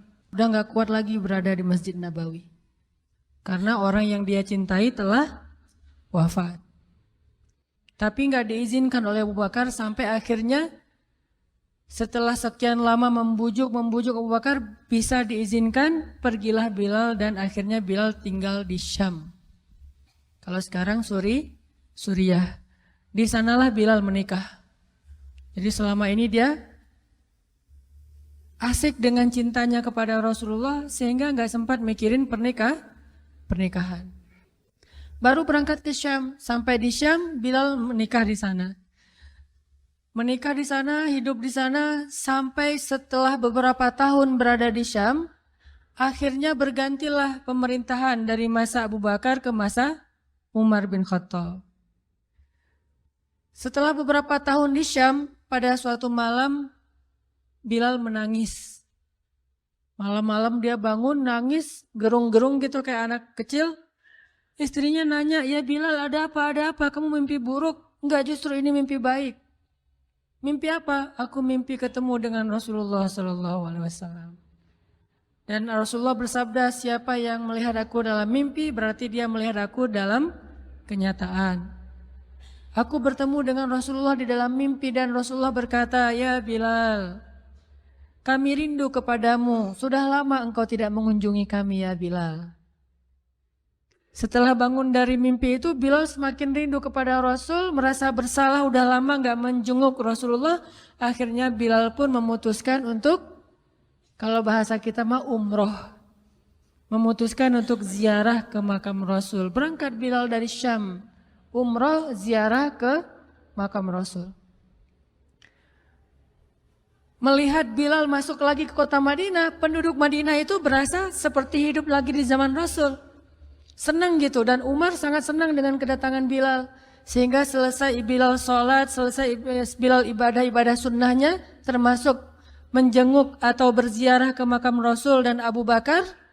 Kemudian Umar berkata kepada Bilal, "Ya Bilal, sudah lama kami tidak mendengar suara azan darimu. Tolong kumandangkan sekali lagi azan seperti engkau mengumandangkannya di masa Rasul. Kami rindu ingin merasakan suasana di zaman Rasul." Benar Bilal, kata para sahabat yang lain yang ada di situ. Umar, kemudian Abdurrahman, beberapa orang sahabat, "Ya Bilal, azan, kami ingin mendengar suaramu seperti dulu kami mendengarnya di masa Rasul." Kata Bilal, "Saya tidak akan kuat." Kata mereka, coba dulu kamu usahakan karena kami ingin sekali mendengarnya. "Saya tidak akan kuat. Cobalah wahai Bilal demi kami supaya kami bisa semangat lagi dalam beramal soleh mengikuti perjuangan Rasulullah." Akhirnya karena udah dipaksa terus, Bilal pun mengumandangkan azan. Allahu Akbar, Allahu Akbar. Kota Madinah kaget mendengar suara Bilal. Orang-orang yang ada di rumah semuanya mengatakan, "Apakah Rasulullah sudah bangkit kembali? Apakah Rasulullah sudah bangkit kembali?" Mereka semuanya kaget dan bahagia, seolah-olah Rasulullah sudah bangkit dari kematiannya. Seperti Isa seolah-olah diturunkan kembali setelah dia diangkat ke langit. Satu kota Madinah tuh kaget bahagia gitu. Kayak seorang ibu yang kehilangan anaknya tiba-tiba mendengar suara anaknya dari jarak dekat dan ingin dipeluk segera anaknya itu. Saking rindunya mereka kepada Rasulullah. Allahu Akbar, Allahu Akbar. Pasar yang tadinya ramai tiba-tiba sepi mendengar suara Bilal yang masih sayup-sayup. Asyhadu an la ilaha illallah. Semuanya berlari keluar dari tempat-tempat kerja mereka, dari pasarnya, dari rumahnya. Semuanya berlari ke masjid. Ingin memastikan apakah Rasulullah sudah dibangkitkan kembali. Bahagia semuanya. Apakah Rasulullah sudah dibangkitkan? Apakah Rasulullah sudah hidup lagi? Semuanya bertanya dengan pertanyaan yang sama. Asyhadu an la ilaha illallah. Semuanya semangat datang ke masjid, ngumpul, ramai banget. Kemudian ketika Bilal mengatakan, Asyhadu anna Muhammadar Rasulullah. Asyhadu anna, nggak sanggup lagi Bilal, berhenti di situ. Kemudian Bilal menangis dengan suara nangis yang luar biasa kerasnya.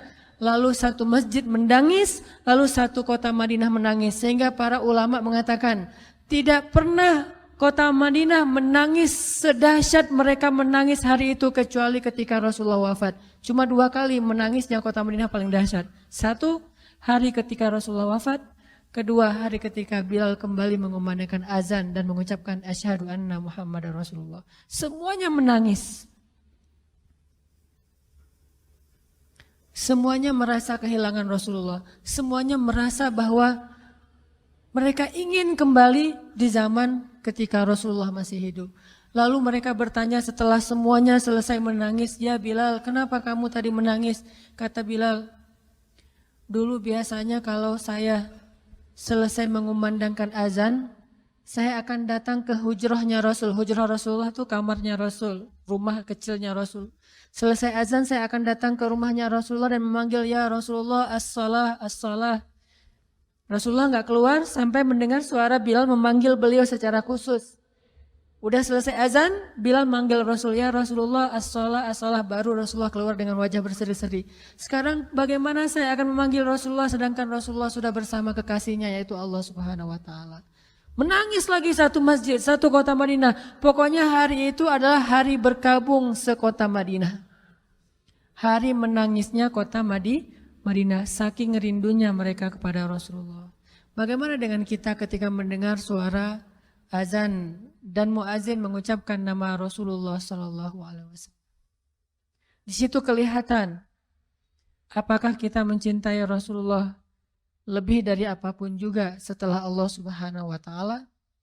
Kalau tidak, fatarabbasu, hati-hati. Kalau tidak, fatarabbasu, tunggu aja. Na'udzubillah min dzalik.